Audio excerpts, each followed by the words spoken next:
Salve família encarando, aqui quem fala é o Davi e seja muito bem-vindo ao nosso humilde canal. Meus irmãos, eu li de novo, de ontem para hoje, li rápido, né? Eu já conhecia a história, eu acho que eu li isso aqui em 2008, em PDF. É o livro do George Orwell, né? A Revolução dos Bichos, e eu li de novo. Viver é relembrar, relembrar é viver, né família? Então, comecei a ler aqui, comentei com vocês uma página, mas... família, a sensação que eu tive, quem já assistiu a História Sem Fim, né? Que é um livro onde um moleque acha um livro lá, ganha um livro, e é um livro mágico que vai se escrevendo, narrando fatos atuais, né? E ele fica impressionado como é que pode as coisas acontecendo ou acabar de acontecer e o livro já está ali escrito. É um livro mágico, e eu senti isso. Principalmente no trecho, dando uma palhinha aqui para quem não conhece o livro. Quem conhece já sabe do que eu estou falando, mas para quem não conhece, se trata de uma ficção, certo? Que é uma crítica aos regimes totalitários, certo? Ele faz essa crítica a essa concentração de poder e mostra o perigo disso. E aí os bichos revoltados, porque os humanos os exploram, né? Em uma fazenda, eles resolvem se revoltar. Eu vou dar uns spoilers aqui, mas são pequenos, são curtos, não vai atrapalhar você que quer ler, tá certo, família? Mas você que não gosta de jeito nenhum, eu sugiro que não veja esse vídeo, apesar que o que eu vou falar não vai atrapalhar a sua leitura depois, tá certo? Então, tem um fazendeiro, se eu não me engano o nome dele é Johnny, né? O Johnny é daqueles caras de leixado.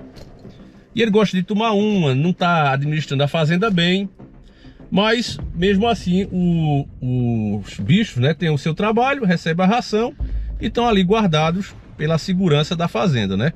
Ele tem 4 homens trabalhando com ele. Só que um belo dia, um leitão, né, começa a falar sobre liberdade, como seria bom, e é um leitão moribundo já, que já vai morrer. Ele fala sobre o sonho que seria se os bichos pudessem viver sem a escravidão do homem, né? Sem ser escravizado pelos homens. E aí fala que, olha, vocês passem para as futuras gerações, que isso é importante e tal, e falece depois de alguns dias. E essa ideia fica na cabeça dos bichos. E aí eles começam já a olhar tudo que o homem faz com maus olhos. E aí um belo dia, esse fazendeiro Johnny, ele toma umas cachaças, né? Bota os bichos lá para trabalhar como sempre. E em vez de dar a ração, ele vai tomar umas cachaças, fica bêbado, muito doido com os funcionários lá. E esquece de dar a ração aos bichos. Então quando ele volta no outro dia para começar o trabalho de novo, né, que o porre passa e ele volta, os bichos se revoltam contra ele, taca-lhe o porrete, taca-lhe a madeira, coiçada de cavalo, mordida de porco, bicada de pato, o bicho pega pro infeliz. E aí os bichos conseguem botar eles para correr, né? A fúria foi tão grande que os animais nem enxergavam mais nada, era só tiro, porrada e bomba. Bateu de frente, é só tiro, porrada e bomba. Em cima dos fazendeiros e dos homens dele. E inclusive tem filme, viu família? Tem animação, tudo sobre isso aí. Eu acho que eu já tinha assistido quando era criança. Mas a gente quando é criança não percebe, né? E mesmo quando eu li isso a primeira vez, eu não percebi as coisas que são magníficas, família, nesse livro. É incrível realmente. E parece que está falando do atual. Principalmente quando os porcos, né, assumem o comando, por eles serem mais inteligentes, traçarem os planos e tal. E eles começam a ficar piores do que os seres humanos. E aí, meus irmãos, toda vez que a população começa a perceber que, olha, as coisas estão ruins, não tá tão melhor como a gente achava que ficaria sem os seres humanos, né? Porque eles tomam o controle da fazenda e eles mesmos agora é que mandam, né? Mas tem que ter uma liderança, senão a coisa não anda, né? E quem fica na liderança são os porcos. E aí os animais começam a ver que a administração que os porcos estão fazendo não está trazendo esse benefício todo que eles achavam que iam ter. Não, a gente vai trabalhar e tudo que a gente consegue vai ser dividido entre a gente mesmo. Então os animais trabalhavam com muito mais empenho e conseguiam um resultado muito melhor do que na época dos humanos. Mas mesmo assim, isso não estava retornando para eles.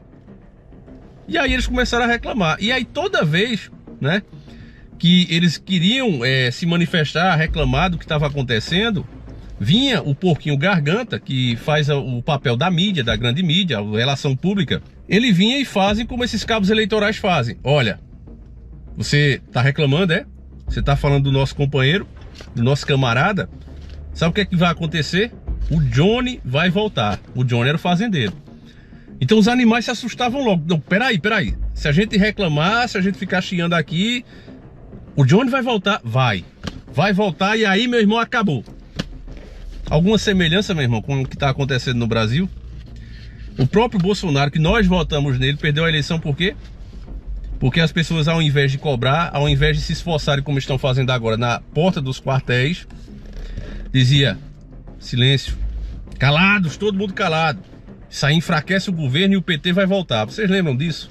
Dessa pouca vergonha, dessa idolatria, e o cara ia solto ali governando sem receber cobrança de ninguém. E aí o resultado foi esse, perdeu a eleição. Então quando eu vi aquilo ali, eu digo: caramba, velho, parece brincadeira, será que é isso mesmo, mano? E era toda vez, família, toda vez que os animais começavam a ver: olha, mas peraí, a situação não tá melhorando, o que é que tá acontecendo? A gente botou vocês aí pra coisa melhorar e não tá melhorando, como é que pode? Não, mas peraí, mas se ficar reclamando, o Johnny volta. Com essa mentalidade, família, os animais literalmente se estreparam. Eu não vou contar o resto, né? Eu recomendo que você leia, você acha até em PDF, se puder, compre o livro. Eu não vendo o livro, né? Pra pessoa: o Davi tá falando que ele vende. Eu não vendo. Tem outros youtubers aí que vendem, eu não. E até gostaria de vender, porque isso aqui é realmente uma obra de arte, família. E aí, dando uma pesquisada um pouco sobre o autor, né? Ele era um inglês, né? Mas que viveu na Índia por um tempo. Aqui tem uma imagem dele, família. Deixa eu botar aqui, ó, pra vocês verem, ó. Olha ele aí, ó. Tá vendo? Morreu novo esse cara, com 47 anos de idade. O George Orwell escreveu outros livros muito bons, que eu também comprei. Alguns eu conheço, outros não. E ele enfrentou muita restrição. Em alguns países esse livro é proibido até hoje, família. Porque, principalmente os países totalitários. Porque eu acho até... É aí que o livro peca, na minha opinião. Que se ele mostrasse o sistema como um todo, né? Que só serve mesmo para nos controlar, eu daria um 10. Mas eu vou dar um 9,5 por conta disso. E entendo. Vendo a história dele, né, como pessoa, ele foi um cara muito perseguido, né? Ele era de família de classe média. E quando saiu da Índia foi para Espanha e casou, né, com a esposa dele e tal, e foi perseguido por esses regimes, principalmente os comunistas, né, os caras lá fazendo os movimentos na Espanha, e poucos escaparam, e ele foi um dos, né, que conseguiu escapar. E ele, como jornalista, ele enfrentou muita censura, e esse livro dele foi rejeitado por várias editoras. Para você ter ideia, os Estados Unidos rejeitou esse livro na época, que era a Segunda Treta Mundial, né? Ele foi publicado, se eu não me engano, família, em 1945, né? É isso aí.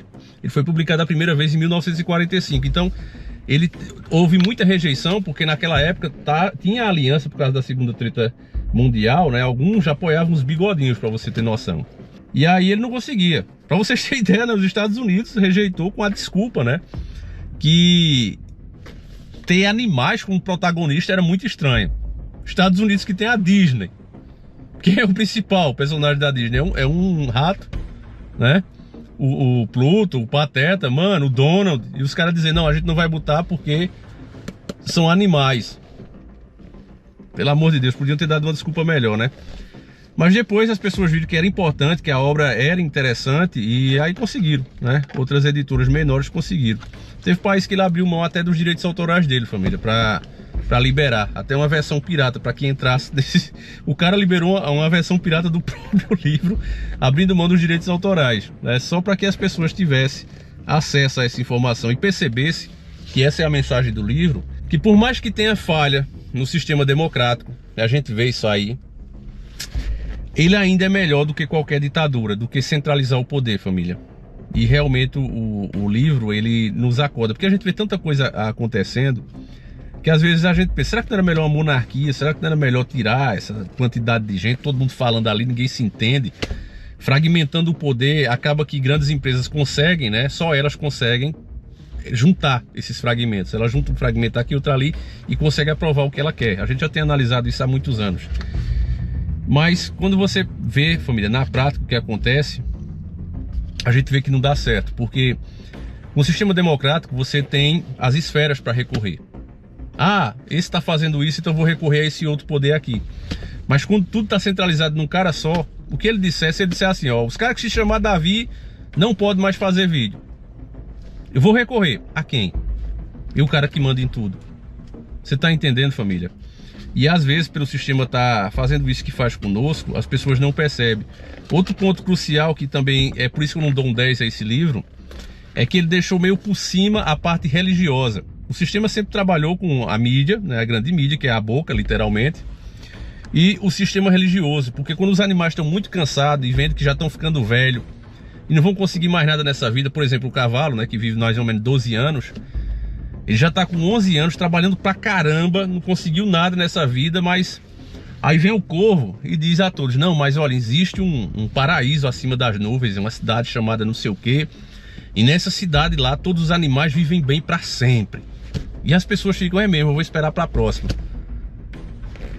Então é um jeito também, família, a religião é usada muitas vezes como um jeito de acomodar a população à sua própria desgraça causada por eles.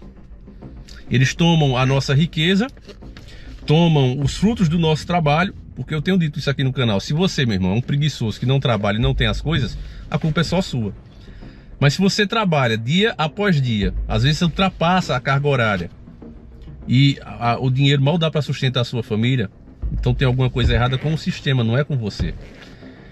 Então, para que as pessoas continuem presas nesse mesmo sistema, eles fazem essas jogadas. E um dos meios, né, usado para isso é a religião.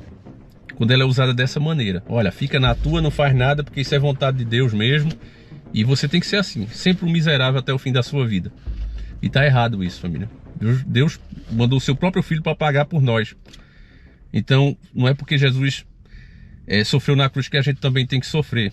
Enfim, família, eu tinha muitos pontos aqui para eu falar desse livro, e esse é um dos pontos, né, que eu coloco como negativo, porque ele ralou só por cima da religião. Mas também dá para entender, né, família? Um livro lançado em 1945, um regime de bigodinho, com um regime totalitário, o cara também não podia atacar, né, a religião abertamente, como hoje a galera faz, né, até desrespeitando. Já tá o extremo. Mas continuo recomendando A Revolução dos Bichos, tá certo? Tá frio aqui, família, tá chovendo, mas aqui dentro do carro tô suando aqui, tô igual o Poica aqui suando. Então, família, vou encerrar o vídeo, tá certo? Mas eu precisava fazer esse comentário com vocês. Você que leu aí também, deixa a sua percepção. Tem muito mais pontos aqui para analisar. Se a gente fosse fazer um vídeo aqui de 45 minutos, família, mostrando os principais pontos, as principais questões, ainda ia faltar tempo pra gente falar tudo. Duas coisas eu não posso deixar de falar, né, família? 2 pontos, que é o cavalo Sansão, cuja força parecia ser maior do que todos os animais juntos, e ele representa o jovem, o trabalhador, aquela pessoa que acha que ele mesmo pode resolver todos os problemas. O cavalo Sansão tinha um lema: trabalharei mais.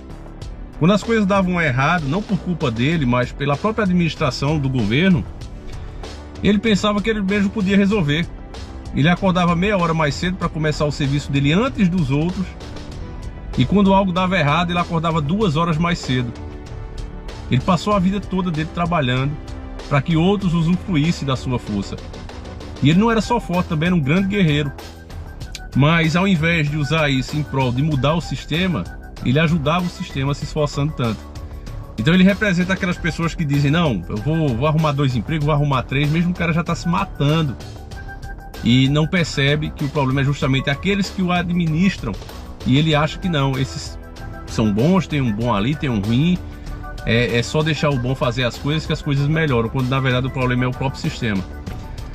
E o lema, né, que eu também destaco aqui, que era: todos os animais são iguais, e depois foi modificado para: todos os animais são iguais, mas alguns são mais iguais do que os outros. Mas eu acho que eu fiz uma palhinha aqui para pelo menos despertar a sua curiosidade, tá certo? Vale a pena você assistir. Então é isso, família, fiquem com Deus. Eu vou ler outros livros aqui e vou trazendo para vocês, tá certo? Fiquem todos com Deus, um abraço, família, a gente segue juntos. Fui!